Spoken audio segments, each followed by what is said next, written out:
Welcome back to our next week, our second week together by video to the junior high kids. This is the junior high video. If you're not in junior high, watch a different video. If you are, hello. I hope you are all doing well. Um, if you have not already sent me your story where you have invented a character, just like Chaucer did, told me a little bit about the character, and then written a story, which is something I know some of you absolutely love to do. You are big fiction fans and you're good at it. I would like you to email that to me so I can read it. And at this point, I should have gotten back to you all of your papers from last week. I should have emailed them all to you. I also have already sent you all the materials that you need for this class, for this particular video. So you might want to go print them out so you can have them there in front of you as I refer to them. So you can stop the video and go print them out if you haven't already. Have them here. Also, just like I said last week, go ahead and get a piece of paper and a pen or pencil. Jot down any questions you have for me, any comments you have as we are going through the lessons, and then email them to me or just call me and have a talk about the material. I would love to do that. Everybody's not got very much to do right now, including me. So give me a call. I'll be here more likely than not, and if I'm not, leave a message and I'll call you when I get back.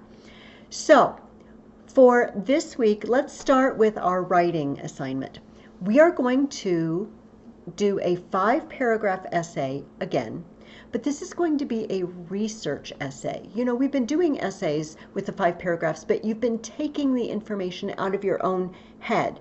You've been getting your 3 topics and then using your own mind, not necessarily doing research, to fill in the items in that paragraph. So the one we did before this, the one on the virtues of Cuthbert, you chose 3 virtues, and then you used your reading of Winning His Spurs to fill in examples of Cuthbert showing that virtue. 3 different examples of each virtue, but you didn't really have to do research on a topic. So I want you to stop and think back to the writing we did when we had multiple source research papers. Do you remember that? Where I gave you 2 or most of the time 3 sources, and you used each source, you did an outline for each source, and then you did a fused outline. We're going to do one of those again, 3-paragraph, but then we're going to add an introduction and a conclusion at the end to make a 5-paragraph essay. You're going to have 2 weeks for this assignment. This week, well, I'll give you more instructions and then I'll tell you how far you ought to get this week. If you do the whole thing in a week, I think that's rushing it a little bit, but if you have time on your hands and you want to get it done in 1 week, it's okay. So let me get my whiteboard here and remind you how we do this, what the process is like. Let me get that straight. Okay. Still not very good at this. You'd think that this time around I would be better. So you get 3 sources on your topic. We're going to call this source A, source B,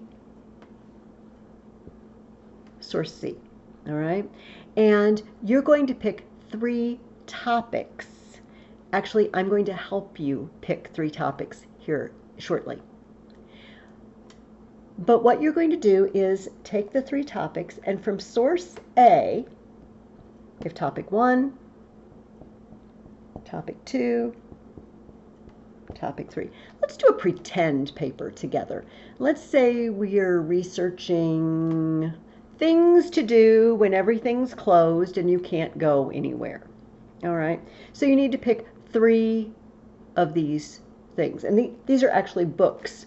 This book's called What to Do When You're Bored. This book is called Stir Crazy. And this book is called Cooped Up. All right. These are your 3 books that you've gotten. I guess not from the library because the library's closed, but you got them before the library closed. Okay, you have these 3 books. And you've chosen 3 topics. You've chosen a topic of crafts you can do, exercises you can do, and good deeds you can do. All right, those are your 3 topics. So each source, we're going to look for the 3 topics. So we're going to pick up the book A, What to Do When You're Bored. And we're going to start reading through, skimming through the book, but we're not looking for everything in the book. We're only looking for crafts, exercises, and good deeds you can do. So I've written down 3 craft ideas from this source. Oh boy, this source really loved exercise. I found 5 interesting exercises. I only found 1 good deed. These people aren't very into good deeds, apparently, so it was a little light on that. That's everything I got only out of the first source. Okay? Now, I'm going to set that source aside. I'm going to set aside my outline. And I'm going to open up my second book, which is called Stir Crazy. Now, I'm going to make another outline, but my topics are exactly the same.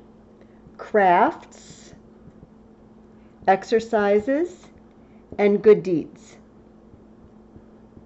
All right? And let me lift that up a little bit.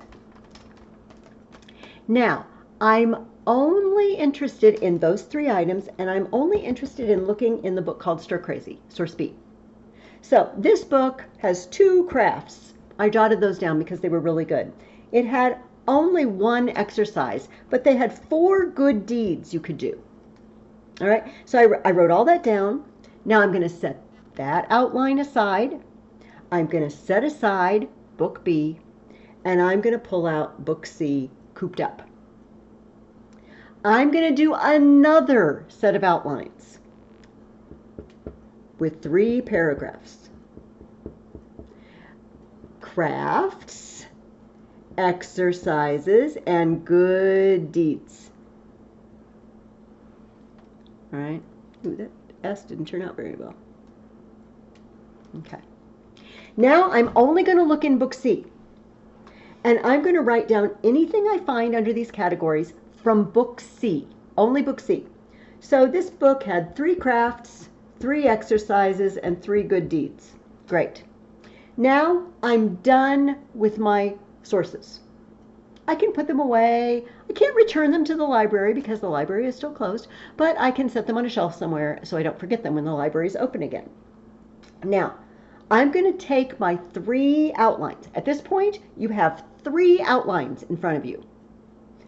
You have an outline with 3 paragraphs from source A. You have an outline with 3 paragraphs from source B. You have an outline with 3 paragraphs from source C. So does everybody understand that? And by the way, I was thinking this could be really helpful. I know some of you, this was a hard process. Those of you that did this with me last year, this is pretty easy and straightforward. But those of you that are new to me this year, this was kind of hard to follow. So look down at the video that you're watching right now and look at what time you're at on the video at the bottom of the video. You know what I mean. I don't know what the words are. How far you are, how many minutes you are into this video. Write it down. Because you can come back to the video if you're doing this and you say, what was I supposed to do next? I don't understand that step in the process. I don't remember. Come back to the video, go to that place on the video, rewatch this. All right? Watch it as many times as you need to understand what I'm talking about. And if you still don't understand, call me, please. All right? But at this point, you should have looked in all 3 sources and you should have 3 outlines, and each outline has 3 paragraphs, has 3, is numbered to 3, okay? Now, you're going to take, let me lift this up, you're going to take these 3 outlines and you're going to make a fused outline. you're going to combine these into the outline that you're going to use to write from. Now I've run out of room, so I'm going to put my 3 in a row here instead of in one long column. So I have topic 1, crafts. I want 4 to 7, anywhere from 4 to 7 points on that, and then a clincher, which you will remember repeats or reflects the topic sentence. So what I'm going to do is I'm going to look at my 3 outlines, and I'm going to choose, I have crafts here, and crafts here. I'm going to choose the best of those, my favorite ones. Maybe if I didn't get very much, I could use all of them, but maybe there's a couple that I don't think are as good. They're not as interesting, so I'm not going to include them. So I like this one and this one, so I'm going to write those there. I really liked this one, so I'm going to write it down there. Ooh, and I liked both of these, so I'm going to write those there, and I have 5. You see what I did? This one was kind of lame. This one too. Didn't like this one much. All right, so now I have an outline for my first paragraph in which I have taken all 3 of my other outlines and combined them. Now, let's do the second paragraph. It's on exercises. I want 4 to 7 points and then a clincher at the bottom. All right. So now I have these 3 outlines in which I have written down ideas of exercises. And I think that 1, 2, 3, I like all 4 of these, but this one wasn't very good. So I'm going to write down those 4. I only got 1 from that, but it was a good one. And I liked 2 of these. I'm going to write those down. I got 7 exercises. I'm going to be so healthy after the stay-at-home order is over. So now I've combined my 3 paragraphs that I outlined into one that I'm going to write from. Now I'm going to do the same thing with good deeds. I need 4 to 7 points and a clincher. Can you see that? Yes, I think you can see that. Now I'm going to look to the 3 outlines that I already did and looked at the good deeds section. That's a good one. 1, 2, 3, 4. I like 3 of those. That one wasn't very good. And I like this one and this one. I didn't like that one very much, so I'm going to write those down. Now, I have a fused outline. I can put all the rest of this away. I'm done with this because this is what I'm going to use to write my 3 body paragraphs of my paper. Okay, so the first thing I need to do is write a topic sentence. And the topic sentence needs to tell me what the topic is. That's why we call it a topic sentence. So this paragraph will start with a sentence that says something like, when you're stuck at home and you can't go out, one way to pass the time is to do crafts. Okay, so I've mentioned crafts. I've mentioned passing the time with crafts. So when I get to my clincher, when I get to the last sentence of my paragraph, it needs to repeat that idea. So my clincher might be something like, I don't know about you, but these sound like fun crafts to do when you're at home with nothing else going on. All right, so I mentioned being at home and crafts again. Then I'm going to do the same thing with exercises. I'm going to do the same thing with good deeds. Also remember, when you write your paragraph, you don't have to write the points in the order you wrote them down. You can shuffle them up. Because maybe this craft and this craft and this craft all talk about things you can do with cotton balls. And you decided since they all involve cotton balls, they ought to go together. So group them together in your paragraph. It's okay. You can shuffle them up. Now we're going to look at an example in just a moment. All right. So if this is confusing, first of all, watch it again. Second of all, look at the example. Third, call me and we'll walk through it again, or I'll send you another example, or we'll do an example together. Okay. By the way, this is not the topic you're doing. I will give you your topic in a moment. I just wanted to go through the process. Now, I have sent you an example. I actually sent you an outline. Let me get my glasses. I sent you a model. All right. This model is about Champlain, the explorer. All right. So you will see that it has an introduction and a conclusion, and then topic A, topic B, topic C. So they decided in topic A they were going to talk about him being an explorer. So they looked at their sources, and they did an outline about him being an explorer. Topic B, a settler. Topic C, a soldier, that he was all of those things. So they have 3 books about Champlain. And they looked in the first book, and they wrote down notes about him being an explorer, a settler, and a soldier. Then they took the second book, did the same thing. They took the third book and did the same thing, and then they put it all together in a fused outline, just like we just did with our crafts and exercise and good deeds. Do that first. Remember, we write the body paragraphs first because it's easier to introduce something that you've already written. It's always easier. All right. But in the introduction and conclusion, your model that I sent you reminds you what should be in the introduction and conclusion. Okay. Let's look at the example I sent you. Get that out.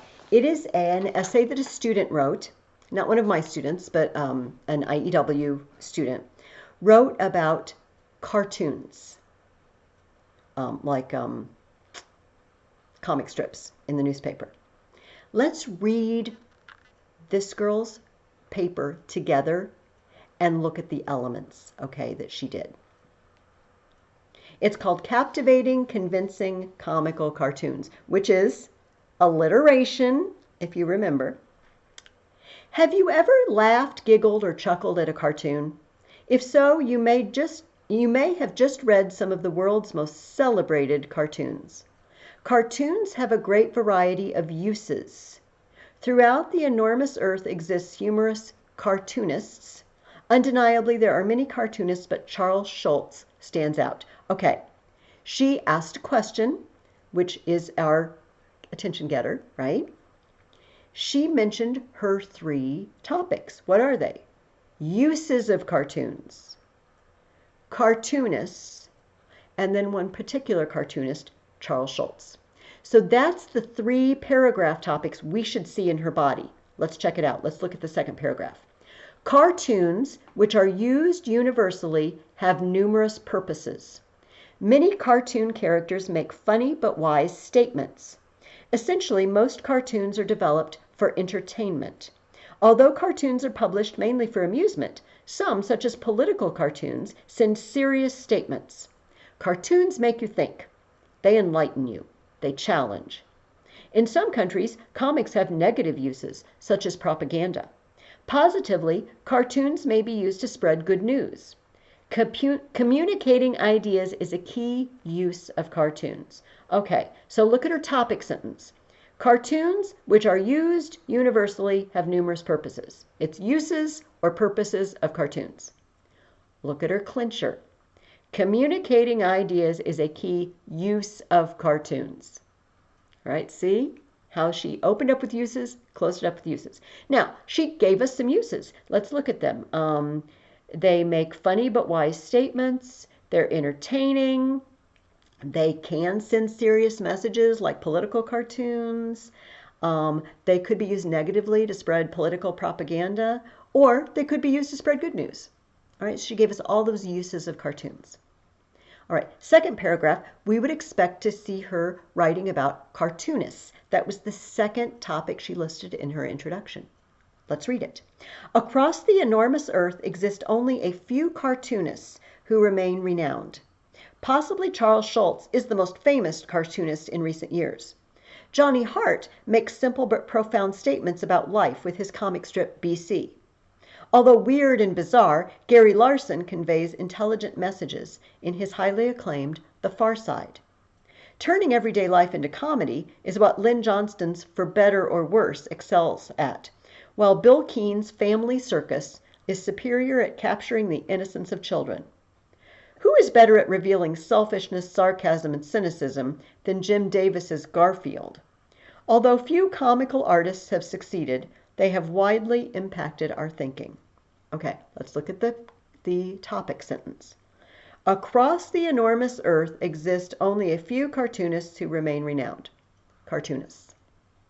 Let's look at the clincher. Although few comical artists have succeeded, they have widely impacted our thinking. Okay, comical artists, cartoonists. She's reflected the same idea. Now, let's take a look at the point she made. Charles Schulz, Johnny Hart, Gary Larson, Lynn Johnston, Bill Keane, Jim Davis. Those are all the cartoonists she has listed. And then she has her clincher. Great. Now, the third topic that she mentioned that she was going to talk about in the introduction was Charles Schulz specifically. So that should be what we find in her third paragraph. Focusing on Charles Schulz, who is an amazing cartoonist, helps people comprehend the usefulness of cartoons. Charles Schulz based the main character, Charlie Brown, on himself. Unsurprisingly, Schulz did poorly academically because he skipped 2 grades. Although he was barely recognized when he first started his drawing career, he continued. After many devoted years of work, Peanuts became extremely popular. How persistent! Peanuts is an exceptional example of a cartoon which is funny and wise in different ways. Charles Schulz is a superb picture of a cartoonist who succeeded. So, let's look at the topic sentence. Focusing on Charles Schulz, who is an amazing cartoonist, helps people comprehend the usefulness of cartoons. Her topic, Charles Schulz. Let's look at the clincher.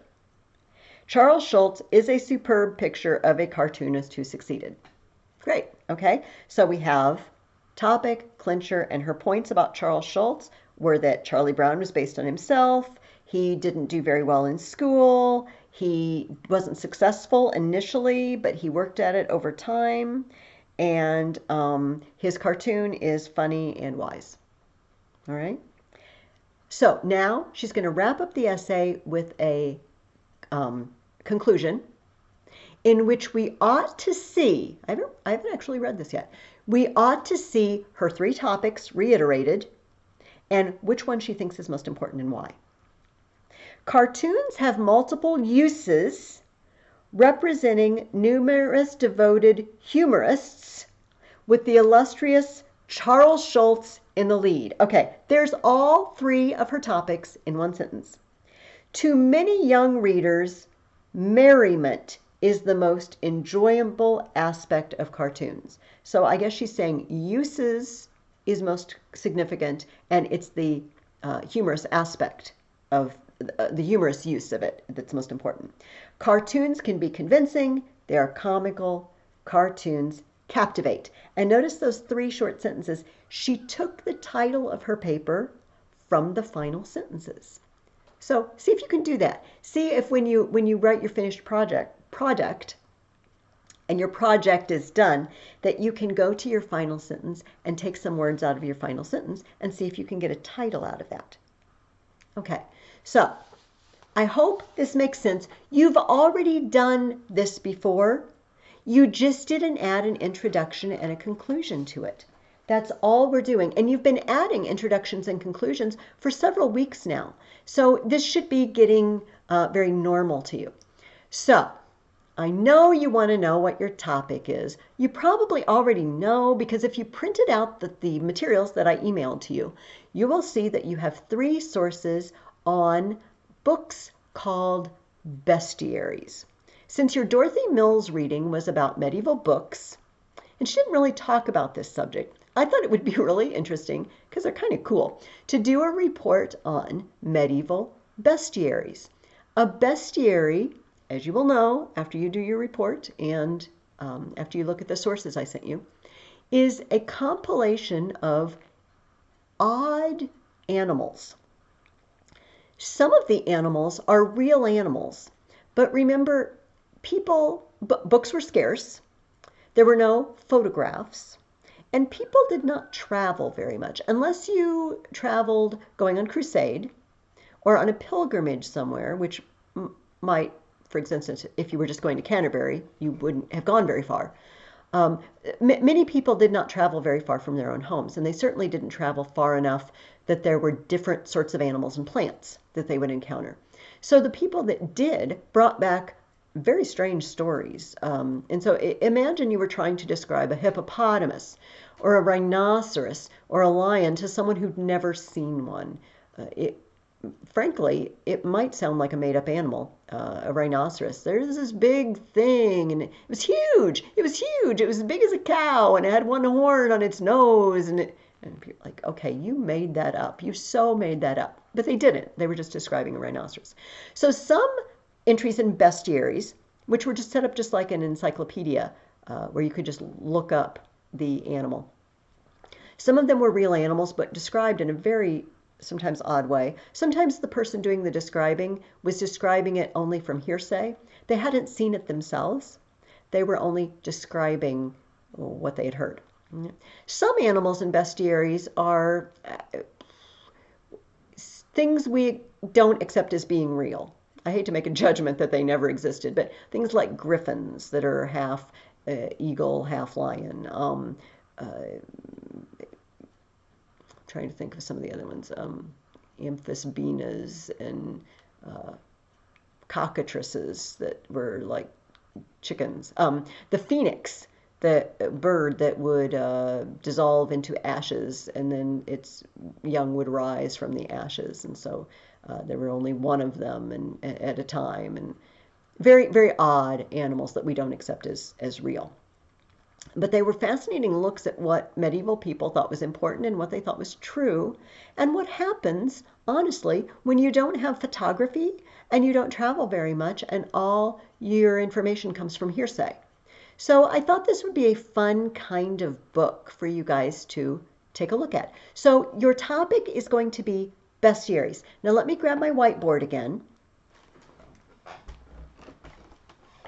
So you're going to have, get myself lined up here. Why can't I never get that straight? Okay.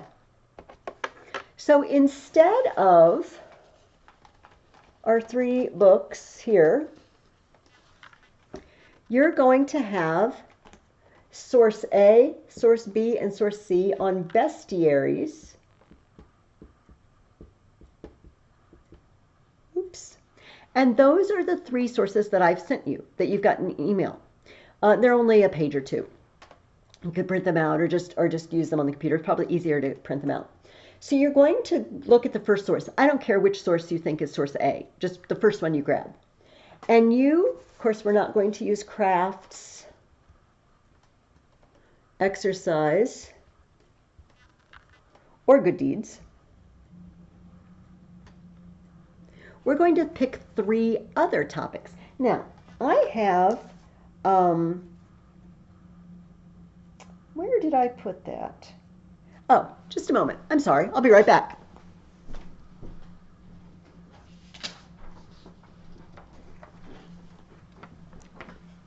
All right, didn't get everything together before I sat down. So, here are some ideas of topics you might choose based on the sources that I sent you. All right. One possible topic is, where am I going to put this? I'm actually going to erase our fused outline. Remember, you can always run the video back and watch it again. All right. So one possible topic would be illustrations. Illustrations of bestiaries. Another one could be, what is a bestiary and what does it contain? All right, so there's a topic idea, there's a topic idea. Another topic idea is the history of bestiaries. Where did they come from? Why did they start making them? Another possible topic is, this kind of goes along with what it contains, but specific animals. Give me a paragraph on some of the animals you might find in a bestiary. Another one is, why are the animals so weird? And I cannot read my own writing. Oh, and about the inaccuracies in bestiaries. So 1, 2, 3, 4, 5. I've given you 5 topic ideas. If you look through the sources and you come up with another topic idea, great. But you are only going to choose 3 of them, okay? Because you're doing 3 paragraphs. So say that my paper, I've decided to do what is a bestiary and what is in it. I've decided to do specific animals. That means specific animals. And illustrations. Those are going to be my 3 topics. So I'm going to pick source number 1, whichever one that is, the first one you put your hands on. And I'm going to write in an outline, and I'm going to go through source A, and I'm going to write down anything I find about what's in a bestiary and what is it, some specific animals, and about the illustrations. Then I'm going to go to source B. I'm going to do the same thing. I'm going to make 3 entries, same topics, and I'm going to write down from source B, what's in a bestiary, what are some specific animals, and about the illustrations. Then I'm going to pick up the 3rd source, and I'm going to do another outline, and I'm going to write down out of source C, what's in a bestiary, what's it contain, what are some specific animals, and something about the illustrations. Then when I am done with all of that, I'm going to set my sources aside. I'm going to look at these 3 outlines, and I'm going to fuse them into one single outline from which I'm going to write my paper. All right? So I'm going to choose from each of these what I liked best, make a 3-paragraph outline that's going to look just like these. Then I can set all these aside and I can write. Now, this week, I told you I have 2 weeks for this project. This week, I think what you should accomplish is getting your fused outline completely done. You should go through all of your sources, do the 3 preliminary outlines, make your fused outline, and you should at least be beginning to write. You should have, I'd say, at least 2 of your 3 paragraphs written by the time you watch the next video. All right? We are doing dress-ups and openers. We are also going to do dress-ups and openers in your introduction and conclusion. I know, but it's time. You can do this. All right. Since we are apart, I think that I know. Let's see, Neil and Colin and Dominic. Since you're you're just kind of ramping up to the dress ups and sentence openers, I don't want you to add anything that you haven't already been doing, okay? Because it's hard for me to give you feedback. It's hard for me to give you examples. For the rest of you, let's see if I can name you: Adriana and Ruth and Nate and Carter and Catherine. You can just go crazy. You could do all the openers if you want to. I'm not going to require you to do anything that I haven't already assigned for this year, but I have also sent you each a checklist. You will notice this checklist looks a little different. It is a complete checklist. It's got 5 paragraphs because you will end up writing 5 paragraphs: an introduction, a conclusion, and your 3 body paragraphs. Okay. You can cross out especially you first group that I mentioned, the younger set. You can cross out the ones that we're not doing. We're not doing decorations and triples. But if you are one of my more advanced writers and you want to put everything in, great. I don't actually have my checklist with me, so I can't go over this. Maybe next week I will go over the rest of the openers for those of you that want to put them in.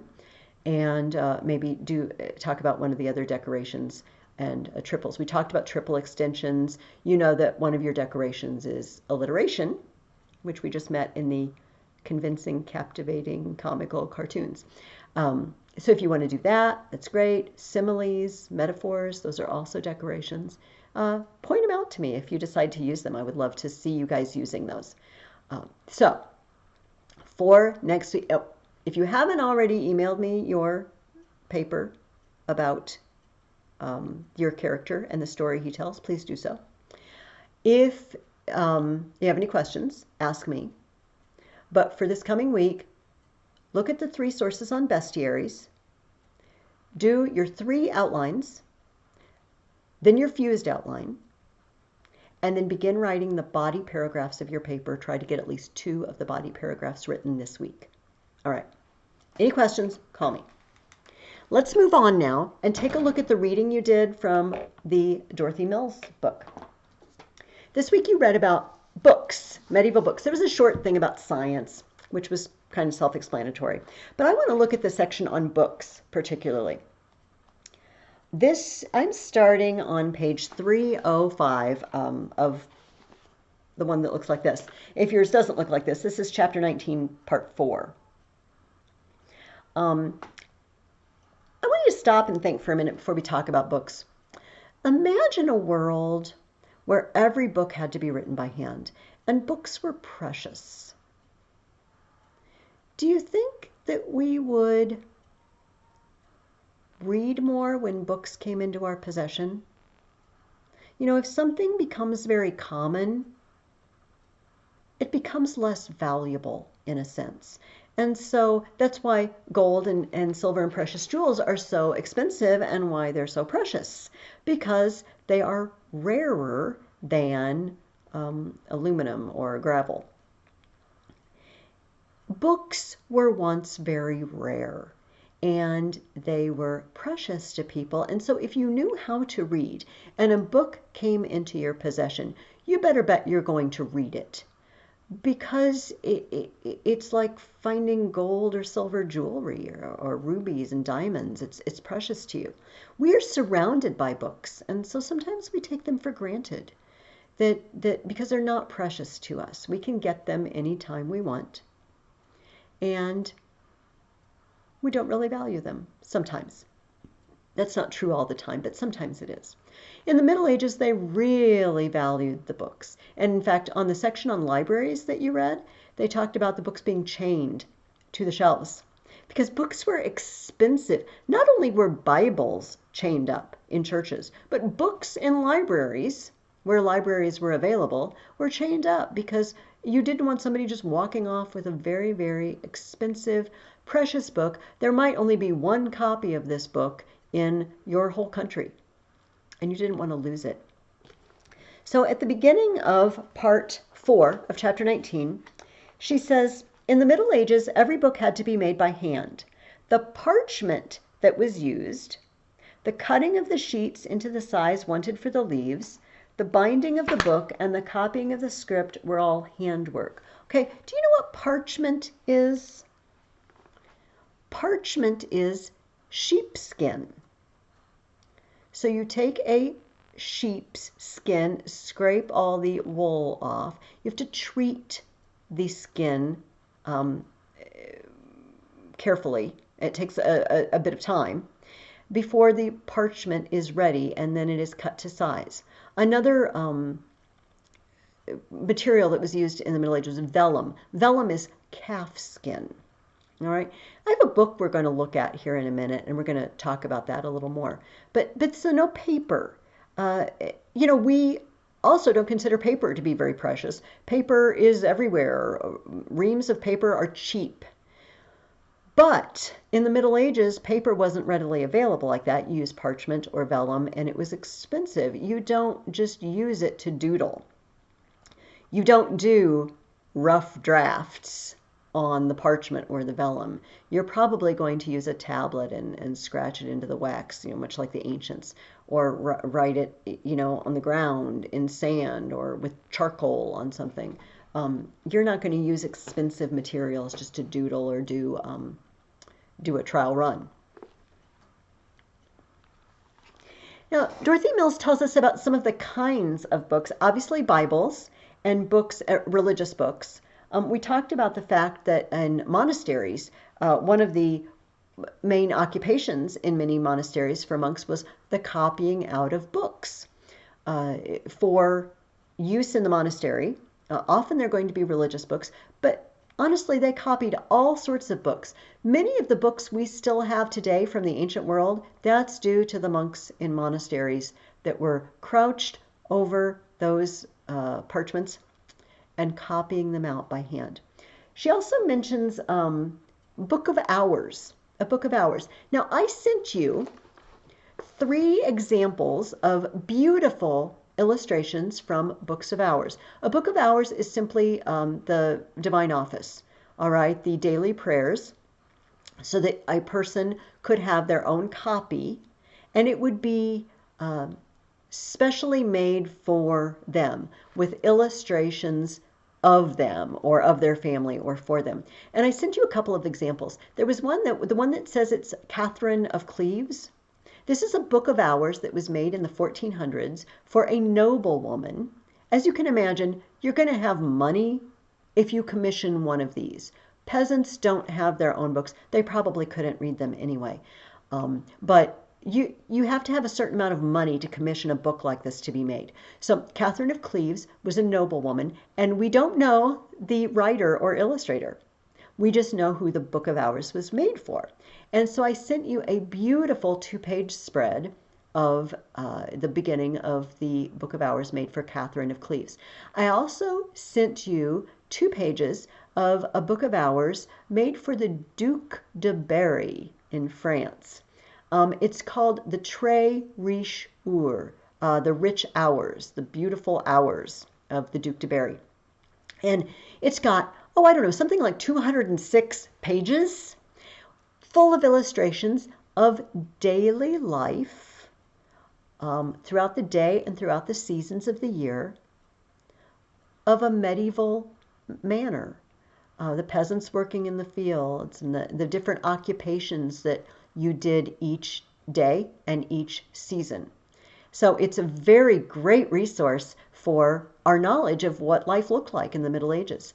And it's also a beautiful book. So I sent you a couple of pages of those. So those are examples of books of hours that would have been illustrated, written out by hand and illustrated and painted by hand in the 1400s.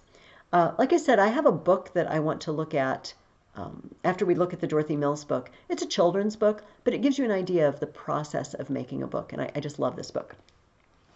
So Dorothy Mills tells us there are some rules that are carefully followed in the scriptorium, the place where, the room in which the books are copied. She says there were strict rules. No candles might be used, for the manuscripts that were being copied were very precious, and the danger from fire was great. Can you imagine? Oh, if you caught it all on fire. No one was allowed to speak. Why? I'm guessing because it would be distracting, and if you're writing every word out on the vellum or the parchment, you don't want to make a mistake. And you know how hard it is to write something and then listen to somebody else at the same time. Sometimes you write the wrong things.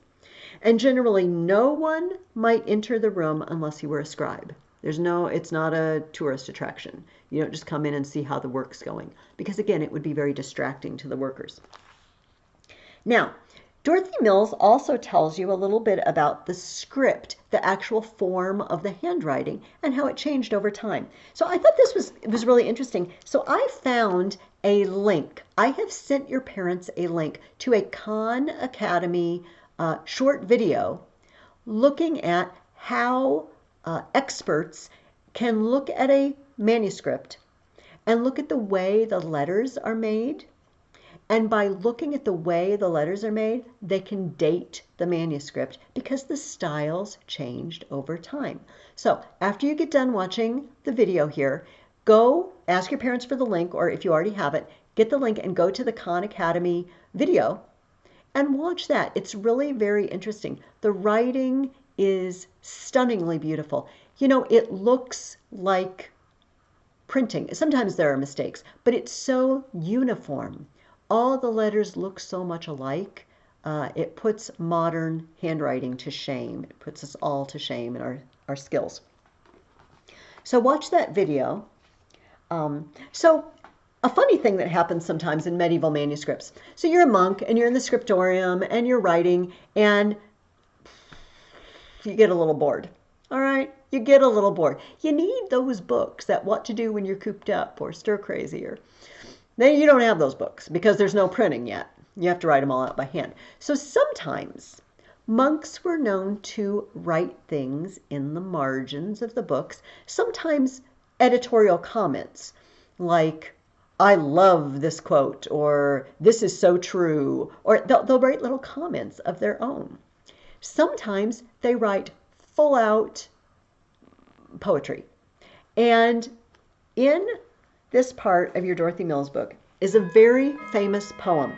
This poem was actually written in the margins of another book that a monk was copying out. And it's called Pangerban. Pangerban is the cat that lives with the monk who's doing the copying. I'm going to read this because I love this poem. I and Pangerban my cat, 'tis a like task we are at. Hunting mice is his delight. Hunting words I sit all night. Better far than praise of men, 'tis to sit with book and pen. Panger bears me no ill will. He too plies his simple skill.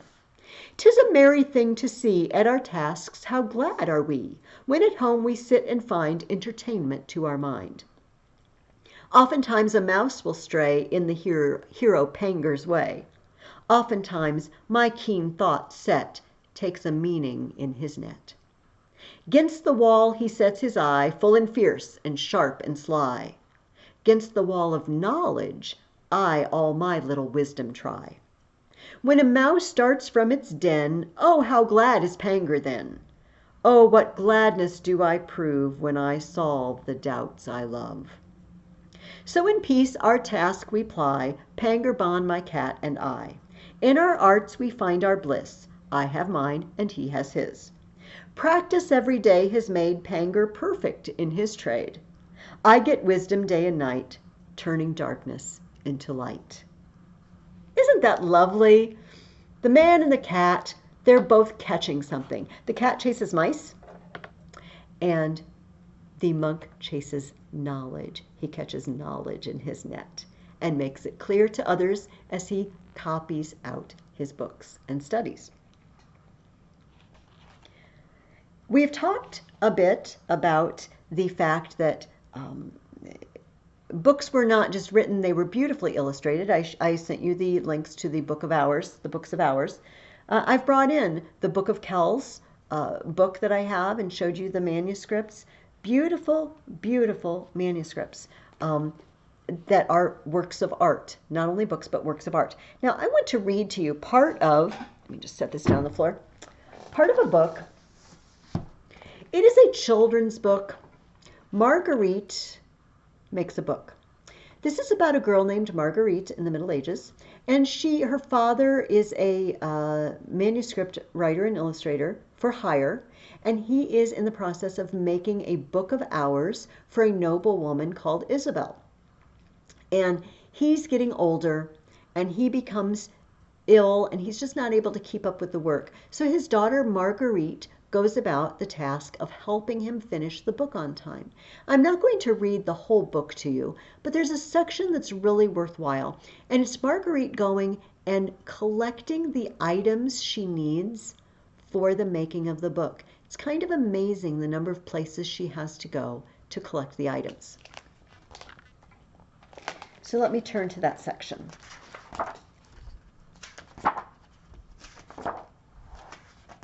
All right.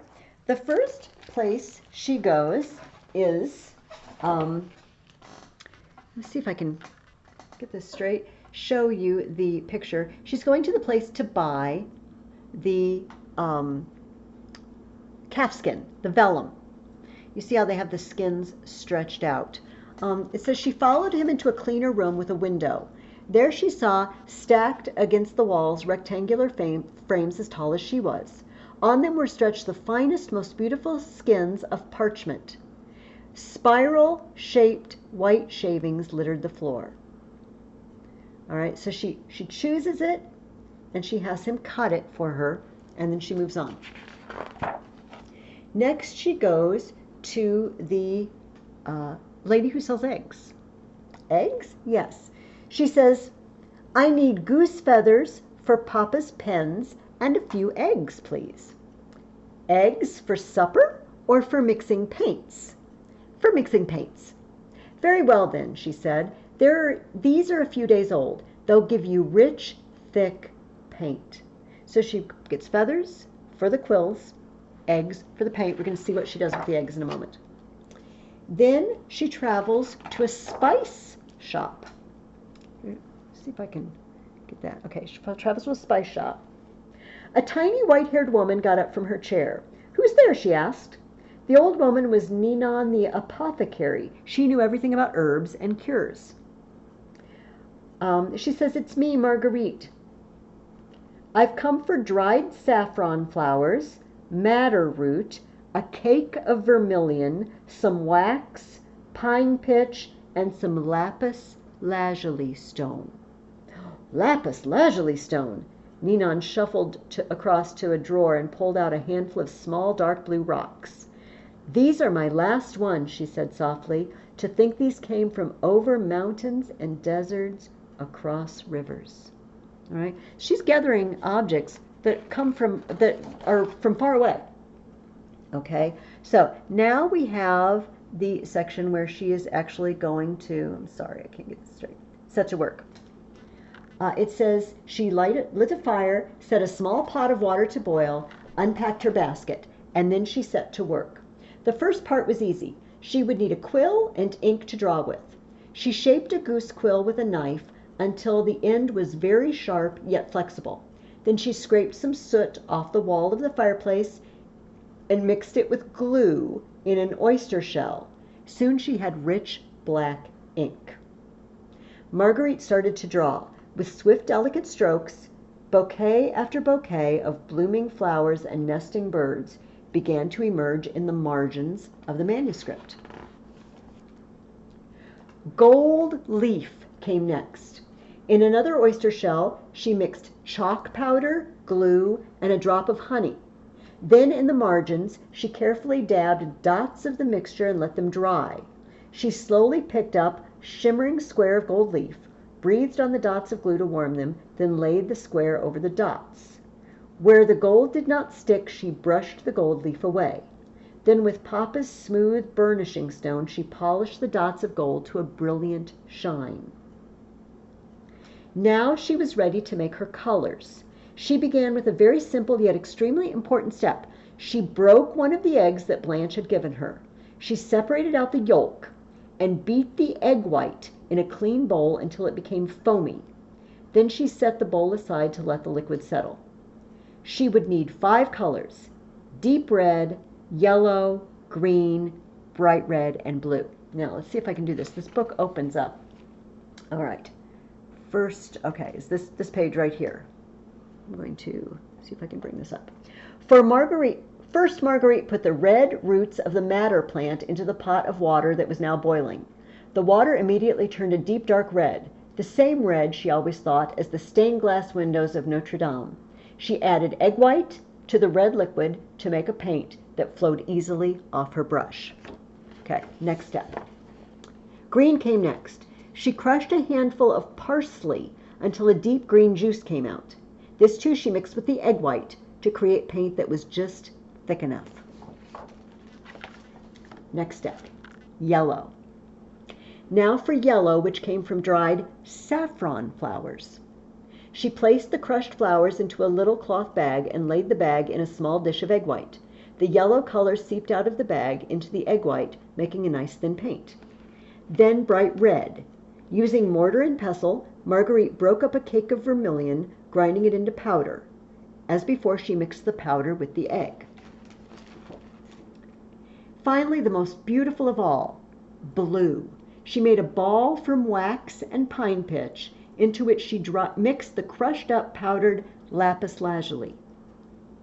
Dropping the ball into a bowl of warm water, she stirred gently and watched very closely. Almost like magic, the finest, bluest particles of lapis lazuli slowly began to emerge from the ball, turning the water blue. Marguerite waited for the blue particles to settle to the bottom of the bowl. Then she carefully poured off the clear water. There at the bottom was pure blue.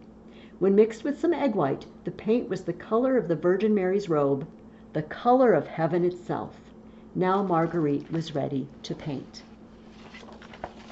You know, we take it for granted. We can just go to Hobby Lobby, the craft store, and buy paints. But some of you are artists. Some of you have artists in your household, and so the idea of mixing your own paints with egg, it's amazing. So the rest of the book goes on to tell how Marguerite finishes the book for the Lady Isabel, and I'll just give you one last beautiful picture out of the book. Here she is illustrating with the red and the blue and the green and the yellow and the gold leaf that she has made for herself. All right, so that is the making of a medieval book.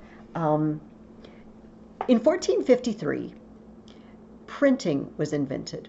Actually, the Chinese knew about printing long before that, but it wasn't until 1453 that a man named Gutenberg invented a printing press in which you could put metal carved letters, much like rubber stamp letters, into a frame, and you could just set those letters up once, and then you could print off as many copies as you wanted. It took some time to set the type in order, to spell out the words, but once you did it, you could print many, many copies. And so this was just a revolutionary development, and books became so much cheaper to make. Sometimes plainer. You're going to have illustrations on them, but you're not going to have these beautiful hand-painted illustrations like Marguerite was doing for this book of hours. But there were people who did woodcuts, so you carved it and then you could print off the woodcut. There's still beautiful, beautiful artistry, but not quite the same anymore. But books became so much cheaper and so much more available, and so that anybody who could read was able to find a book, and most people were able to afford books. It also meant ideas spread much more rapidly. So when the Reformation started and the Protestants split from the Catholic Church, spreading these ideas became much easier because you didn't have to handwrite them all out. They could be printed out and distributed. So that was a huge change. So that is our lesson on medieval books. For next week, let me see, let me look up my homework. I want you to read out of the Dorothy Mills book, read chapter 21, part 1. We are going to start reading out of the Dorothy Mills book about the 100 Years' War, which you're already reading about in Joan of Arc. So, just to run that past you again, chapter 21, part 1, which is called The Black Prince and Crécy. All right. If you have a book that looks like mine, like this one, it's on page 386. It's pages 386. I'm sorry, 336 to 353. Okay. There's also a little introduction to chapter 21. So read the introductory page and part 1. And we will start talking about the war. Now, I sent you also an email of a map of France during the 100 Years' War, specifically France in 1429, before Joan of Arc's remarkable year of campaigning that you're going to be reading about very soon. You should have read about the first 100 pages or so in my Joan of Arc book. You should have read all of book 1 and the first 2 chapters of book 2. In this, we're seeing Joan as a young girl at home in Domremy, and she's going to the governor at Vaucouleurs and asking for an escort to go bring the prince to be crowned. Now, if you get your map that I sent you, you will see off to the upper, towards the right-hand side of France, towards the east, that would be. You will see Domremy and Vaucouleurs, and look at the color coding. Do you see how they are separated from the part of France that's under the control of France? They're in an English portion. This is why that trip was so dangerous, why she needed help and an escort to travel to where the prince was. They call him the Dauphin, Dauphin, Dauphin. The Dauphin is the prince. It's what the French called the prince. And she always called him the Dauphin because technically he wasn't king in her eyes until he had been crowned. He needed to go, and the crowning always took place in a particular city. And the prince wasn't able to go there. He wasn't going there, and so France was just on hold. England was just taking over. And in fact, the Dauphin was ready to run for it and just leave the country and leave it to the English. So Joan had to travel from Domremy, from Vaucouleurs, which is over there separated from the rest of France. Technically, it was France, but it was under English control, or the part under Burgundian control. The Burgundians were pro-English. They were basically on the English side. So this was a very difficult and dangerous trip. And so you, in the reading that you're going to do for this next week, you're going to read about her trip there to see the Dauphin. But you know, we met Joan as a young woman, and what did you notice about Joan? She seemed very, first of all, very gentle, very kind to everyone.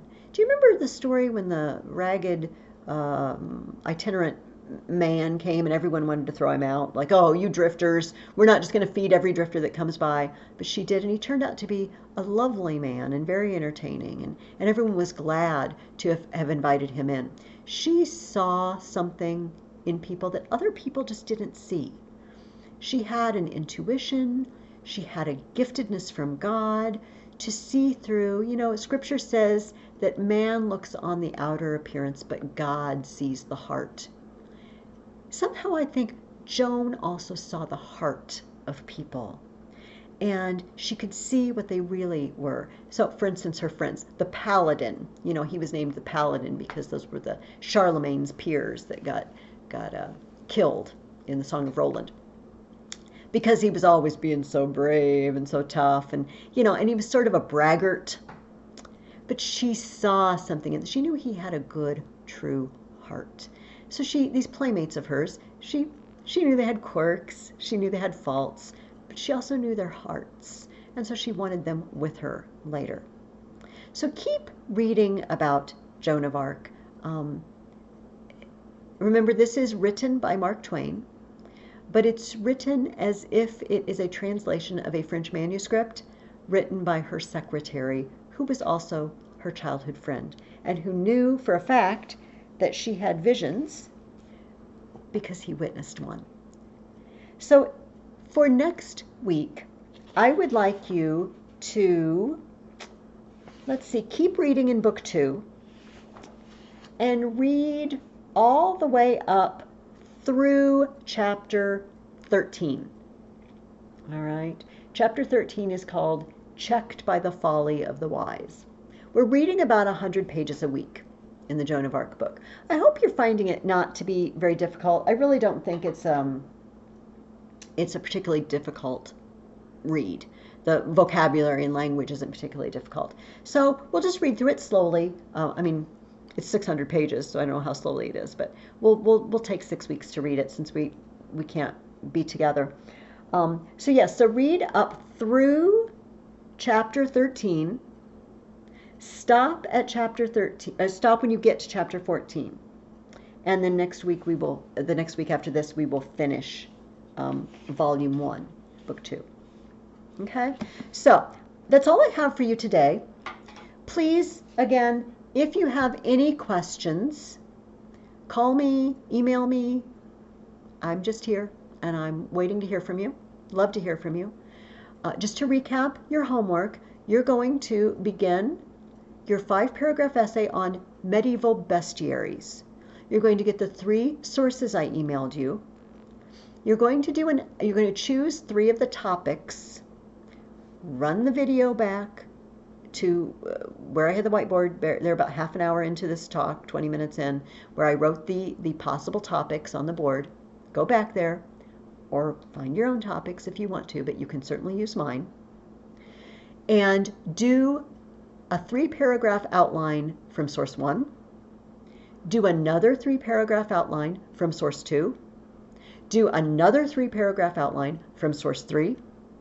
Then take all 3 of those outlines you did and put them together into a 3-paragraph fused outline. You know, you can have the video up and you can do each step and then pause the video, and then pause the video, do each step, and then turn it back on and watch the next step. When you get your fused outline made, you can begin writing your body paragraphs. Full dress-ups and sentence openers that I have taught you this year. Those of you who this is your second year with me, if you want to go all out and add the other ones, you can. Get at least 2 of your body paragraphs written this week. If you want to do more than that, that's fine. But next week, I will talk to you about finishing up and writing your introduction and conclusion, and perhaps we'll take a look at some of the possible decorations that you might want to add. All right, till then, give me a call if you have any questions. Until then, this should be posted on Monday. This should be Monday the 30th when you're watching this, or maybe the 31st. And call me if you need anything, and I will post a new video next week. And I'll talk to you then. Bye-bye.